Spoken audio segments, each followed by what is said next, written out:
반갑습니다. 별로 안 반갑습니까? 여러분 반갑습니다. 여러분 만나려고 한국에서 이렇게 왔습니다. 이 강단에 세워주신 우리 연합회 목사님들, 그리고 이 연합회 소속되어 있는 모든 가족들에게 진심으로 감사의 말씀 전합니다. 3일 동안 또 준비해온 이 말씀이 여러분 영혼을 위로하고 또 여러분 심령에 큰 은혜가 되는 역사가 있었으면 좋겠습니다. 오늘 우리가 함께 읽은 이 말씀은 야곱이 죽기 전에 자기 아들 12를 향하여 유언하는 내용들입니다. 그런데 오늘 이 본문 말씀을 우리가 단순히 야곱이 자기 자녀들을 향하여 유언을 하고 있는 내용이다, 그렇게 평가할 수 없을 것 같아요. 왜 그런가 하면 통상적으로 유언이라고 하는 것은 할아버지, 할머니, 부모님들이 돌아가시면서 자식들에게 축복의 내용을 전달하는 것, 그것이 유언이지 않습니까? 그런데 오늘 이 49장에 있는 내용들을 보면 야곱이 특정한 어떤 자기 자녀들에게 축복의 메시지를 전달하는 내용들도 분명히 담겨져 있지만, 특별히 오늘 우리가 같이 읽었던 이 5절에서부터 7절 말씀에 보시면 시몬과 레위를 향하여 야곱이 죽기 전에 축복의 내용을 선포하고 있는 것이 아니라 저주의 내용을 쏟아붓고 있는 것을 우리가 확인할 수 있습니다. 여러분들, 특별히 야곱이 시몬과 레위를 향하여 축복이 아니라 저주의 내용을 선포하고 있는 그 과정을 보면 5절 말씀에 시몬과 레위는 형제요 그들의 칼은 폭력의 도구로다. 먼저 시몬과 레위의 인생을 규정해 놓고 그들의 인생을 어떻게 이렇게 평가해 놓고 그들을 향하여 쏟아붓고 있는 저주의 내용이 7절에 나와 있는데, 이 7절 말씀은 우리가 한 목소리로 한번 같이 읽어봤으면 좋겠습니다. 7절 말씀 우리 한 목소리로 한번 같이 읽겠습니다. 시작. 그 노여움이 혹독하니 저주를 받을 것이요 분기가 맹렬하니 저주를 받을 것이라. 내가 그들을 야곱 중에서 나누며 이스라엘 중에서 흩으리로다.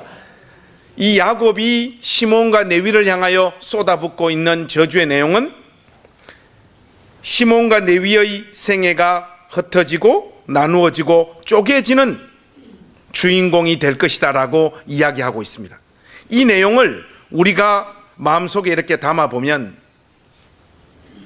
시몬과 레위가 전달받고 있는 저주의 내용이 별게 아니구나 하는 느낌을 가질 수 있습니다. 흩어지고 나누어지고 쪼개진다라고 하는 의미가 우리 마음 가운데 잘 정리가 되어져 있지 않기 때문에 그래요. 그런데 여러분, 이 내용은 생각보다 굉장히 심각한 내용이라는 것을 여러분들이 주지하셔야 됩니다. 여러분, 창세기 2장에 보시면 하나님께서 천지 창조 후에 이 세상을 향하여 어떻게 축복하셨습니까? 생육하고 번성하여 땅에 충만하라, 그렇게 축복하셨죠. 이 내용은 천지 창조 이후에 이 세상을 향한 축복으로 끝나지 않아요. 여러분들이 구약 성경을 꼼꼼히 읽어 내려가다 보시면 무엇을 확인할 수 있는가 하면 창세기 2장에서 선포되어진 생육하고 번성하고 땅에 충만하라라고 하는 이 선포가 구약 성경 안에서 하나님의 언약 백성들이 하나님을 신실하게 섬기고 하나님을 경외하는 삶을 살았을 때 하나님께서 하나님의 백성들에게 복을 주시는 내용과 패턴이 되어진다라는 사실을 여러분들이 금방 확인할 수 있습니다. 그런데 생육하고 번성하고 땅에 충만하라라고 하는 이 내용과 대척점에 있는 내용이 뭐냐? 흩어지고 나누어지고 쪼개진다라고 하는 이 저주예요. 그러니까 오늘 야곱의 입을 통하여 시몬과 레위를 향하여 선포되어지고 있는 이 내용들은 구약 성경 안에서 한 개인이나 한 지파가 하나님으로부터 전달받을 수 있는 가장 가혹하고 고통스러운 저주라는 것을 여러분들이 아셔야 됩니다. 시몬과 레위가 이런 저주의 주인공이 되는 자리에 서게 되어진 그 배경이 있습니다. 여러분, 우리 잠깐 성경을 좀 넘어갔으면 좋겠는데, 창세기 우리 34장 말씀으로 한번 넘어가 보실까요? 제가 이 말씀은 읽겠습니다. 여러분들 눈으로 좀 따라오시면 좋겠습니다. 1절부터 4절 말씀. 여기에 보시면 이런 말씀이 이렇게 기록되어져 있습니다. 레아가 야곱에게 낳은 딸 디나가 그 땅의 딸들을 보러 나갔더니 히위 족속 중 하몰의 아들 그 땅의 주장 세겜이 그를 보고 끌어들여 강간하여 욕되게 하고 그 마음이 깊이 야곱의 딸 디나에게 연연하며 그 소녀를 사랑하여 그의 마음을 말로 위로하고 그의 아버지 하몰에게 청하여 이르되 이 소녀를 내 아내로 얻게 하여 주소서 하였더라. 이렇게 나와 있습니다. 야곱에게는 12아들들만 있었던 것이 아니라 딸이 하나 있었어요. 그 딸 이름이 디나인데 지금 야곱 집안은 자기 동네에서 삶을 영위하고 있었던 것이 아니라 이방 족속들 가운데서 살고 있었습니다. 그런데 야곱의 딸 디나가 호기심이 많았던지 그 동네 자기 또래의 아이들이 어떤 모습으로 놀고 사는 것, 그것을 알고 싶어서 동네로 나갔다가 그 동네의 히위 족속 중 하몰의 아들 그 땅의 주장 세겜으로부터 강간을 당하는 사건을 경험하게 됩니다. 이 야곱 집안에 아주 큰 시련이 닥치고 있는 장면이죠. 그런데 전개되어지고 있는 이 말씀을 보면 굉장히 우리 시대의 관점과 가치관으로 보면 이해할 수 없는 내용들이 전달되어지고 있습니다. 여러분들 특별히 3절 말씀을 보시면 2절까지는 강간하여 욕되게 하고 그렇게 기록되어져 있는데 3절 말씀 보니까 그 마음이 깊이 야곱의 딸 디나에게 연연하며 그 소녀를 사랑하여 그의 마음을 말로 위로하고 이렇게 나와 있습니다. 이 미친놈이에요. 자기가 강간해놓고 전개되어지는 내용을 한번 보십시오. 그 마음이 깊이 야곱의 딸 디나에게 연연하며 그 소녀를 사랑하여 그의 마음을 말로 위로하고 강간해놓고 말로 위로합니다. 그래놓고 더 황당한 것은 이 주장 세겜이 그의 아버지에게 가서 어떤 청을 하는가 하면 그의 아버지 하몰에게 청하여 이르되 이 소녀를 내 아내로 얻게 하여 주소서. 아버지, 오늘 동네 나갔다가 강간 한 명 했는데 제가 강간한 저 소녀와 제가 결혼하기를 원합니다. 지금 이런 내용이란 말이죠. 이 고대 사회 때는 이런 식으로 자기가 마음에 들어 했던 특정한 여자들을 자기 아내로 삼는 하나의 방식으로 이런 무자비한 일들도 있었던 것 같습니다. 이 이야기가 야곱에게 전달되었고 이 이야기를 전달받은 그 순간에 보면 야곱의 아들들이 전부 다 바깥에 나가서 일을 하고 있었던 상황이었던 것 같아요. 야곱이 이를 악물고 그 고통스러운 시간들을 기다렸다가 12아들들이 전부 다 집으로 돌아오고 성경에 명시적으로 언급하고 있지는 않지만은 아마 가족회의가 열렸던 것 같습니다. 이 사태를 어떻게 풀까? 긴 가족회의 끝에 딸 디나를 주장 세겜의 아내로 주기로 결정을 합니다. 그러나 거기에는 조건이 달려있죠. 그 조건이라고 하는 것은 다른 것이 아니라 이 주장 세겜 족속 전체가 할례를 받고 하나님의 언약 백성이 되겠다라고 하는 선언을 하는 조건으로 자기 딸 디나를 주장 세겜에게 시집 보내기로 결의를 합니다. 이 이야기를 전달받은 이 주장 세겜은 강간은 했지만 진짜로 디나를 사랑했던지 자기뿐만 아니라 자기 부족 전체를 전부 다 할례를 받게 합니다. 그리고 3일이 지난 다음에 시몬과 레위가 이들이 할례를 받고 가장 고통스러운 시간인 그 시간을 이용하여 칼을 들고 들어가서 이 부족 전체를 다 도륙하고 죽여버리는 무자비한 사건이 벌어져요. 제가 이 정도 이렇게 강해를 하니까 어떤 분이 그런 질문을 합니다. 목사님, 성경은 조금 과장된 이야기를 하고 있는 것 같습니다.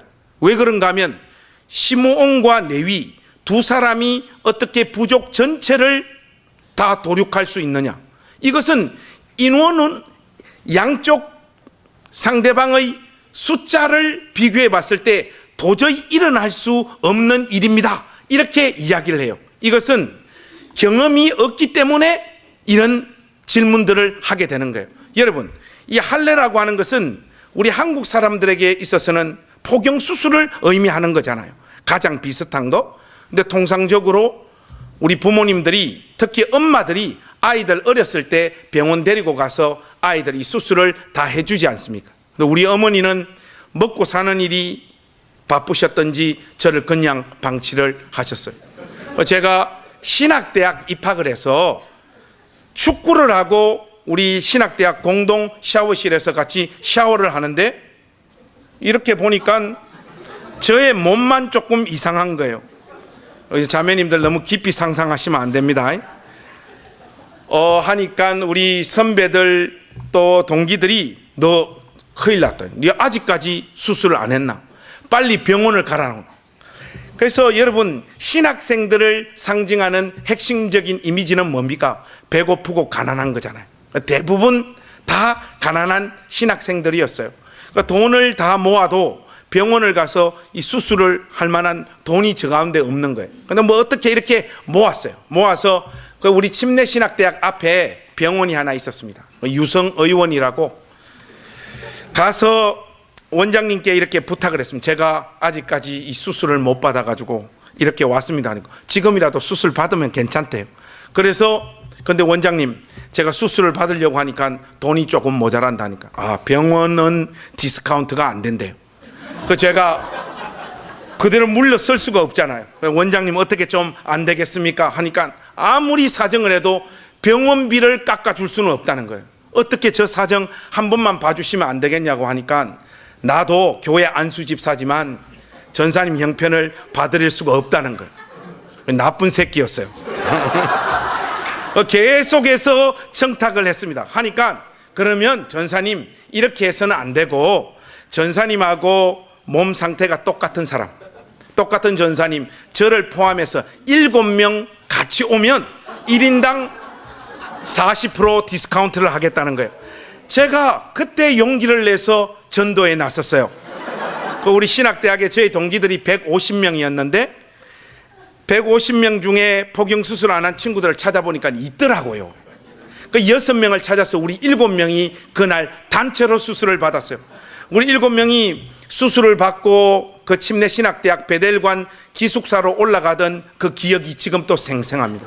여러분, 신학대학 기숙사는 그런데 여러분들이 생각하는 것만큼 사랑과 정이 넘치는 곳이 아니에요.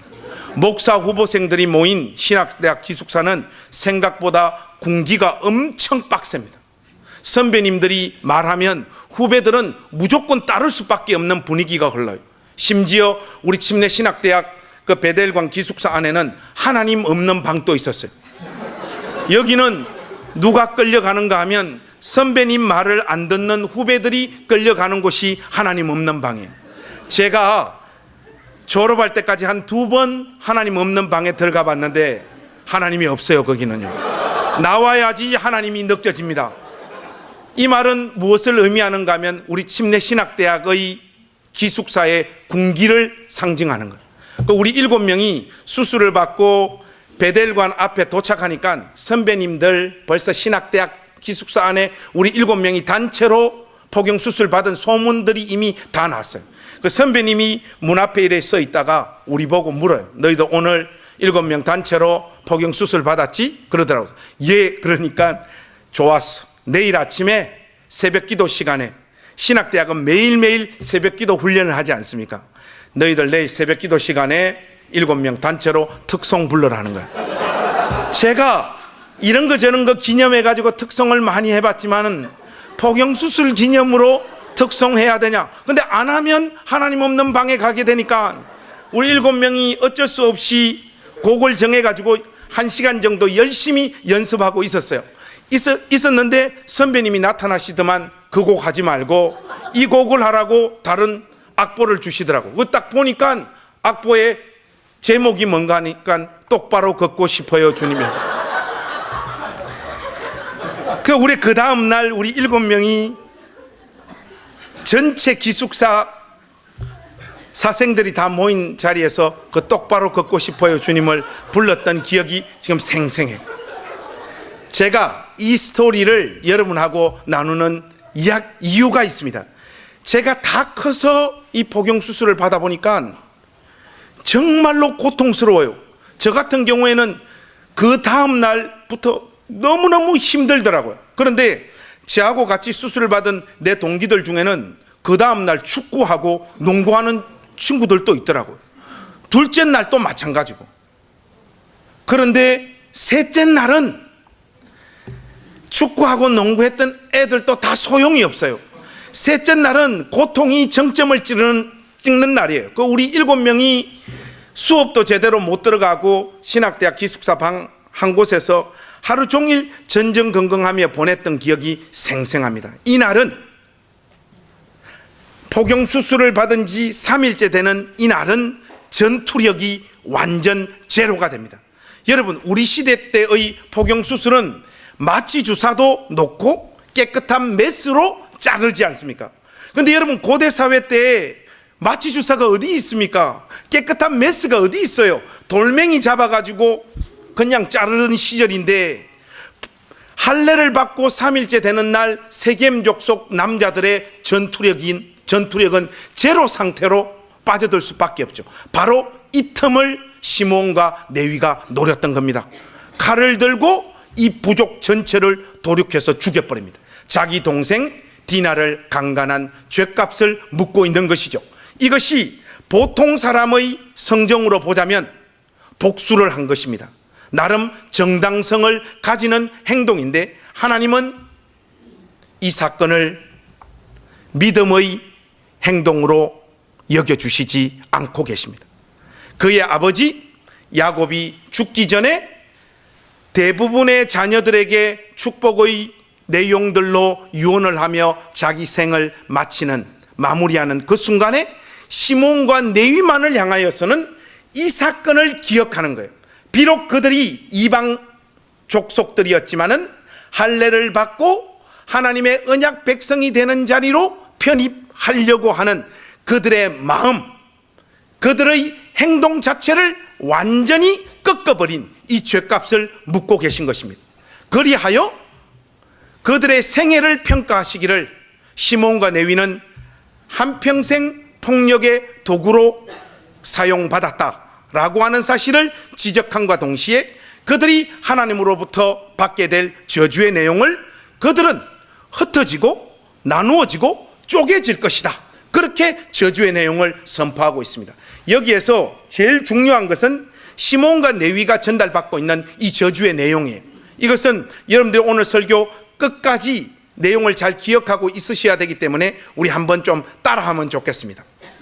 먼저 흩어지고 나누어지고 쪼개지리라. 그래서 우리는 창세기 49장까지 읽고 이 야곱의 저주가 담긴 이 유언에 관한 내용들을 그냥 잊어버려요. 이 내용들이 구체적으로 시몬과 레위의 인생에 어떻게 적용되어지는가를 우리는 잘 알지 못합니다. 그런데 여러분, 우리가 꼼꼼히 성경을 추적해 들어가 보면 야곱의 이 저주가 그냥 그대로 땅에 떨어지는 것이 아니라 시몬과 레위의 전 인생을 지배하는 내용이 되어진다는 것을 우리가 쉽게 확인할 수 있습니다. 여러분, 특별히 민수기 1장에 가보시면 이스라엘 12지파 중에 20세 이상 50세 이하 전쟁에 참여할 수 있는 각 지파의 인원수를 카운팅하는 장면이 있는데, 특별히 오늘 저주를 선포받은 시몬 지파의 인구가 민수기 1장에 보면 59,300명일 겁니다. 59,300명인데 26장에 가시면 인구 센서스를 한 번 더 실시해요. 조금 더 광야로 들어갔다가 한 번 더 인구 숫자를 각 지파별로 카운팅하는 장면들을 우리가 26장에서 만나는데, 그곳에서 시몬 지파의 인구가 59,300명에서 22,200명으로 완전 반토막 나버려요. 이스라엘 12지파 중에 인구 숫자가 줄어드는 폭이 가장 깊고 넓었던 지파가 바로 이 시몬 지파입니다. 야곱의 흩어지고 나누어지고 쪼개진다라고 하는 이 저주가 실질적으로 시몬 지파의 운명이 되고 있습니다. 특별히 여호수아 19장에 가보시면 가나안 정복 전쟁이 감행되어질 때에 모든 지파가 자기에게 할당되어진 땅을 다 정복할 때 시몬 지파만이 자기에게 할당되어진 땅을 정복하지 못해요. 그래서 이 시므온 지파는 종국적으로는 유다 지파 속으로 흡수되어져서 존재 자체가 사멸되어져 버리는, 창세기 49장에서 야곱이 시몬과 레위를 향하여 선포했던 흩어지고 나누어지고 쪼개지리라라고 하는 이 유언이 고스란히 적용되어지고 있는 것을 우리가 생생히 확인할 수 있습니다. 저는 오늘 이 밤에 여러분들하고 좀 더 꼼꼼하게 추적해 들어가고 싶은 지파는 레위 지파입니다. 시므온 지파는 이렇게 허무하게 끝이 나요. 레위 지파도 마찬가지입니다. 아무리 하나님 앞에서 몸부림 만부림을 쳐도 흩어지고 나누어지고 쪼개진다라고 하는 이 저주에서는 레위 지파 역시 벗어날 수가 없습니다. 그런데 이 레위 지파의 삶에는 조금 특별하고 재미난 일이 발생하고 전개되어지는데, 여러분 이 말씀을 우리가 한번 다 같이 넘어가서 이 말씀을 확인해 봤으면 좋겠습니다. 출애굽기 32장으로 한번 가보십시오. 여기에 보시면 27절에서 29절 말씀 한번 보시겠습니까? 제가 한번 읽겠습니다. 이 출애굽기 32장 27절에서 29절 제가 한번 읽겠습니다. 여러분들 눈으로 좀 이렇게 따라오십시오. 모세가 그들에게 이르되 이스라엘의 하나님 여호와께서 이렇게 말씀하시기를 너희는 각각 허리에 칼을 차고 진 이문에서 저 문까지 왕래하며 각 사람이 그 형제를, 각 사람이 자기의 친구를, 각 사람이 자기의 이웃을 죽이라 하셨느니라. 레위 자손이 모세의 말대로 행하며 이날의 백성 중에 3,000명가량이 죽임을 당하니라. 모세가 이르되 각 사람이 자기의 아들과 자기의 형제를 쳤으니 오늘 여호와께 헌신하게 되었느니라. 그가 오늘 너희에게 복을 내리시리라 하는 이 말씀이 있습니다. 여러분, 이 말씀은요, 이스라엘 백성들이 이제 출애굽해가지고 광야의 여정을 통과해가는 과정 속에서 모세가 산에 올라가서 기도합니다. 기도하러 산에 올라가요. 근데 그 틈을 견디지 못하고 아론과 하나님의 언약 백성들이 금송아지를 만들어 놓고 금송아지를 여호와 하나님으로 경배하고 예배하는 우상숭배의 사건이 벌어지게 되어집니다. 그런데 그 우상숭배 사건이 간단하지가 않아요. 여러분 그 1절에서부터 7절 말씀 보시면, 특별히 6절에 보시면 이 금송아지를 예배하는 내용을 이렇게 묘사하고 있습니다. 이튿날에 그들이 일찍이 일어나 번제를 드리며 화목제를 드리고 백성이 앉아서 먹고 마시며 일어나서 뛰놀더라. 여러분 여기 있는 대부분의 그 동사들은 여러분들이 잘 아는 의미예요. 그런데 6절 맨 끝에 등장하고 있는 뛰놀더라라고 하는 이 동사는 히브리어로 보면 이거는 성적인 문란함을 표현하고 있는 단어입니다. 한마디로 하나님의 언약 백성들이 금송아지 앞에서 성적으로 지금 집단 난교 상태에 있는 모습을 묘사하고 있는 단어가 이 단어예요. 그들이 단순히 금송아지를 향하여 우상숭배했을 뿐만 아니라 하나님의 언약 백성들이 그 공동체가 완전히 성적인 문란함으로 깊이 빠져들고 있는 이 모습을 모세가 산에서 기도하고 내려오다가 목격한 거예요. 십계명을 집어던지고 모세의 분노가 극에 달합니다. 사실 모세의 이 분노는 그 순간 하나님께서 하나님의 백성들을 향하여 품으셨던 마음의 대변이라고 볼 수 있죠. 하나님은 모세를 향하여 명령을 내립니다. 오늘 이 범죄 현장에 가담한 자들 한 명도 빠지지 말고 전부 다 죽이라. 그래서 여러분 실질적으로 금방 우리가 읽은 이 말씀을 보시면 이날 하루 만에 3,000명 가량 되는 하나님의 언약 백성들이 이 범죄함으로 인하여 죽음의 자리에 처하게 된 것을 우리가 확인할 수 있지 않습니까? 그런데 27절 말씀을 여러분 다시 한번 보시겠습니까? 이 명령을 모세에게 하나님께서 하달하시는데 이 명령을 실질적으로 받들 사람들이 필요하잖아요. 받들 사람. 그리고 이날 약 3,000명가량 되는 하나님의 백성들이 죽는데, 여러분 그 27절 중반부터 보시면 너희는 각각 허리에 칼을 차고 진 이문에서 저 문까지 왕래하며 각 사람이 누구를? 거기 말씀 한번 보세요. 이날 죽은 사람들의 명단이 우리에게 희미하게 소개되어져 있는데 각 사람이 누구를? 그 형제를, 그리고 각 사람이 이번에는 또 누굽니까? 자기의 친구를, 그리고 또 각 사람이 이번에는 누굽니까? 이웃을 죽이라고 했어요.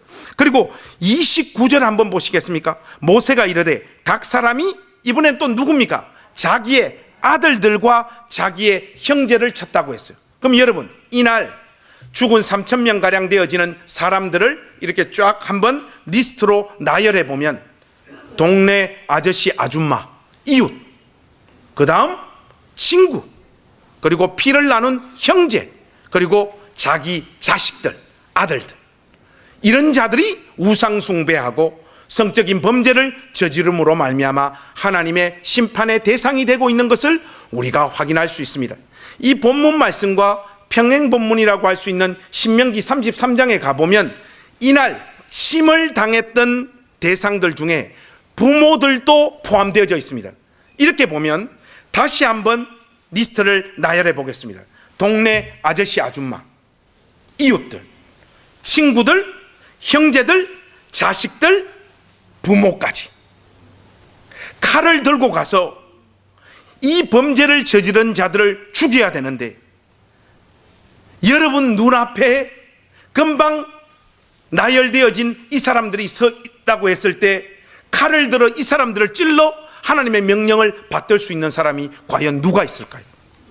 여러분, 우리 타임머신 타고 한번 넘어가 보겠습니다. 우리 테런 카운티에 있는 모든 연합회 권속 여러분 같으면 이 칼을 들고 가장 먼저 누구부터 족치겠습니까? 이 분위기가 확 가라앉는데 그렇게 점잖으실 필요가 없어요. 여러분, 죽여야 되는 것은 기정사실인데 일단 나하고 안 친한 사람부터 먼저 안 보내야 되겠습니까? 상식적으로 하자면. 그러면 아마 동네 아저씨 아줌마 이웃부터 먼저 보낼 것 같아요. 여러분들 그렇지 않습니까? 그 이웃들을 보내고 여러분 그 다음부터 고민이 정폭되어지기 시작하는 거예요. 제가 한 두 문제 내보겠습니다. 먼저 1번 친구, 2번 형제. 여러분 이 둘 중에 누구부터 먼저 보낼 것 같습니다. 자, 이 주관식으로 물어보면 혼란이 일어나요. 4천만이 기다리는 객관식으로 해보겠습니다. 목사님, 저는 고민이 많이 되겠지만 아무래도 친구 1번 친구부터 나는 먼저 보낼 것 같습니다. 1번 손 한번 들어보세요. 1번 높이 드세요. 괜찮아요. 여러분 이런 인간들하고 친구하면 안 됩니다. 친구 어떻게 먼저 죽입니까? 친구. 저는 이렇게 살아보니까 저에게 형님 한 분 계신데 추석하고 설날 때 1년에 2번 보는 게 우리 형님이더라고요. 친구는 에브리데이 만나는 게 친구예요. 내 나그네 인생길의 가장 큰 위로, 그 위로가 친구지 않습니까? 내 친구 오늘 저 뒤에 와서 앉아있어요. 목사님이 붕해한다고 하니까 멀리서부터 이런 게 친구거든요. 형님 먼저 보내야 되는 거예요. 근데 여러분 가치관이 친구 먼저 보낸다고 하니까 먼저 보내세요. 그럼 나는 형제 먼저 보내겠다는 사람 손 한번 들어보십시오. 아무도 없습니까? 나는 형제 먼저 보내겠다. 아무도 없습니까? 저밖에 없네요. 저는 진심으로 우리 형님 먼저 보낼 것 같아요. 여러분 좋습니다. 이 문제는 이렇게 해결되었다 치더라도 여러분 맨 마지막 한번 생각해 보세요. 1번 자식, 2번 부모. 자, 여기서 테런 카운티는 오늘 반으로 쪼개질 거예요. 자, 얍삽하게 손을 안 들거나 자기 의사를 표현 안 하면 안 됩니다. 확실하게 하십시오. 목사님, 저는 정말로 고민 많이 되겠지만은 나는 아무래도 자식 먼저 보낼 것 같습니다. 손 한번 들어. 나는 높이 드세요. 나는 부모님은 도저히 안 되겠고 자식 먼저 보내고. 높이 드.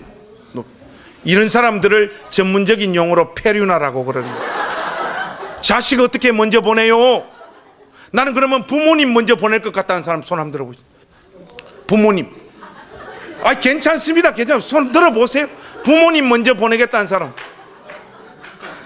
저기 우리 학생 한 명이 부모님 먼저 보낸다고 손 들었어요. 제가 이렇게 물어보니까 항상 톡백이 돼가지고 저한테로 돌아오더라고요. 그러면 목사님은 누구부터 먼저 보낼 거냐고. 저는 애매하게 말하는 사람이 아닙니다. 여러분 당연히 부모님 먼저 보내야 되는 거 아닙니까? 조금 있으면 먼저 가십니다.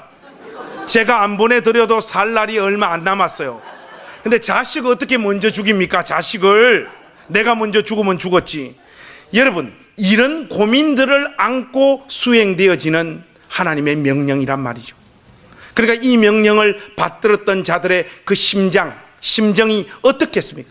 근데 여러분, 하나님의 이 명령을 받드는 자들이 누구냐? 레위 지파입니다. 레위 지파가 하나님의 이 명령을 받들고 난 다음 하나님께서 레위 지파를 향하여 어떤 약속을 하시는가 하면, 여러분 29절 한번 보십시오. 29절에 가장 중요한 단어 두 개가 있습니다. 동사가 아니에요. 명사입니다. 명사로 가장 중요한 두 단어를 여러분 한번 찾아보십시오. 29절, 하나님의 약속이 담겨 있는 가장 중요한 두 단어가 뭡니까? 하나는 헌신입니다. 한마디로 하나님 앞에서 이 명령을 받들었던 레위 지파를 향하여 하나님은 하나님 앞에 헌신한 믿음의 행동으로 이 사건을 규정하시고, 또 하나는 뭡니까? 복입니다. 이 레위 지파 사람들에게 하나님께서 복을 내리시겠다 이렇게 말씀하세요. 여기에서 오늘 설교가 이제 꼬여지고 어려워지기 시작하는 거예요. 지금부터는 IQ 60 이하는 들어도 무슨 말인가 모를 거예요. 하니까 그냥 평안히 주무십시오. 주께서 사랑하시는 자에게 잠을 주십니다. 자, 여러분, 오늘 첫 본문을 한번 떠올려 보십시오. 우리가 어디서부터 출발해서 여기까지 왔습니까? 창세기 49장이에요. 거기에 보면 시몬과 레위 지파의 운명은 흩어지고 나누어지고 쪼개지는, 하나님으로부터 전달받을 수 있는 가장 큰 벌과 저주의 주인공이 되는 자리에 시므온 지파와 레위 지파가 내몰렸어요. 그런데 시므온 지파는 그렇게 적용되어져서 허무하게 그들의 생애가 끝나버렸는데, 이 레위 지파는 출애굽기 32장의 이 헌신으로 말미암아 하나님으로부터 복을 받아야 되는 운명의 소유자도 되기 시작을 합니다. 쉽게 말해서 레위 지파는 하나님으로부터 저주도 받고 복도 받아야 되는 이 상황으로 내몰리고 있어요. 근데 여러분, 이것이 간단한 문제인 것 같지만 간단하지가 않습니다. 여러분, 구약 성경을 보면 하나님을 경외하고 하나님 잘 섬겨서 하나님의 복의 대상이 되어지는 신실한 주의 백성들이 있는 반면, 하나님의 심판과 저주와 벌의 대상이 되어지는 자들로 이렇게 나누어져 있지, 저주도 받고 복도 받고 복도 받고 저주도 받는 이런 현상을 동시에 수납하는 개인이나 지파를 우리가 확인할 수가 없습니다. 그래서 여러분, 복도 받고 저주도 받는 것이 구체적으로 어떤 모습일까? 이걸 오늘 풀어야 되는데, 신명기 33장에 가면 여기에 대한 답이 명확하게 나와 있습니다. 여러분들과 함께 오늘 성경 살펴보는 마지막 구절이라고 할 수 있는데, 신명기 33장으로 한번 넘어가 보시죠. 특별히 여러분 9절에서부터 10절 말씀 우리 한번 한 목소리로 읽어봤으면 좋겠는데, 지금 성경 번역본이 조금 다른 것 같아서 제가 한번 읽겠습니다. 9절 10절 제가 한 목소리로 제가 읽겠습니다.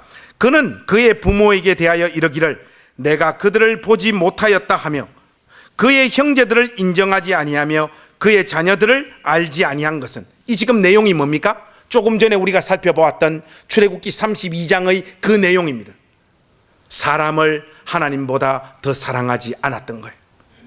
하나님의 명령을 받들기에 가장 고통스러웠던 그 명령을 수행했던 것을 기억하고 기록하고 있는 말씀이지 않습니까?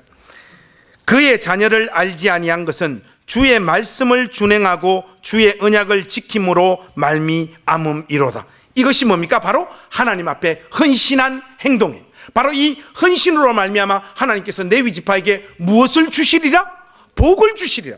그 복의 구체적인 내용이 10절 말씀에 나와 있습니다. 그 내용이 뭔가 하면, 여러분 한번 보십시오. 주의 법도를 야곱에게, 주의 율법을 이스라엘에게 가르치며 주 앞에 분향하고 온전한 번제를 주의 제단 위에 드리리로다. 여러분, 이 10절 말씀을 딱 보고 이 10절 말씀 안에서 레위 지파가 하나님으로부터 전달받게 되어진 복의 내용이 뭘까? 그것은 두 가지입니다. 하나는 주의 법도를 야곱에게, 주의 율법을 이스라엘에게. 여러분 여기에 보면 야곱에게, 이스라엘에게 단어 자체가 다르지만은 사실은 여기서 말하는 야곱은 야곱의 허리로부터 나온 이스라엘 12지파를 다른 말로 표현하고 있는 것이 야곱이에요. 그러니까 야곱과 이스라엘은 여기서는 지금 동의어입니다. 한마디로 하나님의 말씀, 주의 법도와 주의 율법을 나머지 이스라엘 백성들에게 가르치는 역할이 레위 지파에게 주어지게 될 거라는 거예요. 그 역할이 이게 하나고, 또 하나는 무엇입니까? 주 앞에 분향하고 온전한 번제를 주의 제단 위에 드리리로다. 여러분 이 내용은 뭡니까? 구약 성경 안에서 하나님의 백성들이 하나님과 교제할 수 있었던 유일한 수단은 짐승을 잡아서 제사 드리고, 그래서 하나님 앞에 나아갈 수 있는 길이 열려지는 그 제사를 집행하고 집전하는 이 역할이 레위 지파에게 수행되어질 것. 그래서 이 레위 지파가 지금 한마디로 하나님으로부터 그 헌신으로 말미암아 받게 된 복의 내용이 뭔가 하면 이스라엘 12지파 중에 가장 핵이 되어지는 제사장 지파를 하나님께서 레위 지파를 지명하시겠다라고 하는 말씀입니다. 이스라엘 12지파가 있는데 거기서 레위 지파가 빠져버리면 이스라엘은 이방 족속들과 방불한 존재가 되어지고 맙니다. 레위 지파가 있음으로 말미암아 거룩의 상태가 유지되어지고 그것으로 말미암아 하나님의 임재가 이스라엘 백성들과 함께하는 거예요. 한마디로 이스라엘 12지파 중에 가장 중요한 직분을 수행하는 그 제사장 지파의 영광스러운 직분과 직책이 레위 지파에게 수여되어지고 있는 장면이 바로 이 10절 말씀입니다. 그런데 여러분 여기서 아하 그렇구나 하고 여러분들이 그냥 넘어가면 안 됩니다. 이것은 레위 지파가 하나님으로부터 받게 된 복의 내용이고요, 레위 지파의 운명은 하나님으로부터 복도 받아야 되지만 동시에 뭐도 받아야 됩니까? 저주도 받아야 돼요. 그러면 여러분 이제 다시 10절 말씀을 한번 보십시오. 이 10절 말씀 안에 레위 지파가 하나님으로부터 받게 되어질 저주의 내용이 깔려 있어요. 여러분 눈에 보이십니까? 10절 말씀에 레위 지파가 하나님으로부터 받게 될 저주의 내용을 묘사하고 있는 단어는 여러분 과연 어떤 겁니까? 여러분들 눈에 보여요? 이게 보인다는 분들이 계신데 이분들은 오늘 집회를 끝나고 빨리 병원을 가셔야 돼요. 보면 이상한 분들이에요. 여러분 그냥 이렇게 봐서는 보이지 않아요. 그러면서 보인다고 말은 해야 됩니다. 왜냐하면 사실이기 때문에. 여러분들 목사님 도대체 무슨 말씀하시는지 잘 알지 못하겠다는데 사실은 이 10절 말씀 아래에 저주의 내용도 깔려 있어요. 여러분 레위 지파가 하나님으로부터 받아야 될 저주의 내용이 뭐였죠? 흩어지고 나누어지고 쪼개지는 거지 않습니까? 여러분 한번 생각해 보십시오. 이스라엘 11지파 레위 지파를 빼놓고 나머지 지파들은요 지파 공동체로 전부 다 함께 모여서 살았어요. 그런데 제사장 직분을 수행하는 레위 지파만이 44개 성읍으로 흩어지고 나누어지고 쪼개져서 하나님의 말씀을 가르치고 제사를 집행하는 이 제사장 직분을 수행하면서 살았어요. 이 말이 우리가 아주 중요한데, 그러니까 레위 지파는 하나님으로부터 그들이 전달받아야 되었던 흩어지고 나누어지고 쪼개진다라고 하는 이 저주가 그들이 하나님으로부터 받게 된 복 안으로 이 저주가 삼킨 바 되어버린 거예요. 그러니까 저주가 시므온 지파처럼 저주가 되어져서 끝이 나버린 것이 아니라 그들이 하나님 앞에 헌신한 그 헌신으로 말미암아 받게 된 그 복속으로 흩어지고 나누어지고 쪼개진다라고 하는 이 저주가 삼킨 바 되어져서 저주가 하나님의 백성들을 섬길 뿐만 아니라 하나님의 이름을 높이며 하나님의 영광을 드러내는 도구로 바뀌고 있는 모습들을 우리가 목격하고 있는 장면이 바로 이 10절 말씀인 거예요. 여러분 무슨 말씀인지 이해되십니까? 이게 미국 오니까 이거 영어 한마디 지금 나오려고 그래요. Do you understand what I mean? 여러분 무슨 말씀인지 이해되십니까? 저주가 더 이상 저주가 아닌 거예요. 저주가 주의 백성들을 섬기고 하나님의 영광을 드러내는 재료로 바뀌고 있는 거예요. 이 도대체 무슨 말일까? 뭔가 이해될 듯 말 듯한데, 그래서 오늘 강단에서는 첫날이기도 하고 또 오늘 이 말씀에 대한 적용도 여러분하고 생생하게 좀 나누어야 돼서 저의 삶의 스토리를 여러분하고 좀 나누기를 원합니다. 그러면 끝 지점에 가서 저주가 어떻게 하나님의 영광을 드러내는 재료와 도구가 되어지는지 여러분들이 좀 생생하게 이해하게 되실 거예요. 오늘 본문 말씀이 우리를 향하여 던지는 도전이 바로 그것입니다. 레위 지파, 시몬 지파와 똑같이 흩어지고 나누어지고 쪼개져야 되는 저주의 주인공이었지만 그 저주스러운 삶의 내용이 그들이 받아야 될 복 안으로 삼킴바 되어져 하나님의 백성들을 섬기는 삶의 재료가 되었을 뿐만 아니라 하나님의 영광을 더 높인 도구가 되었던 것처럼 여러분들이 흘렸던 그 눈물, 탄식, 답답함, 괴로움, 비명, 그 모든 것들 하나님 손 위에 올려져서 여러분 인생을 통하여 가장 큰 영광을 받으시는 그 하나님을 여러분들이 목격하게 되실 줄로 믿습니다.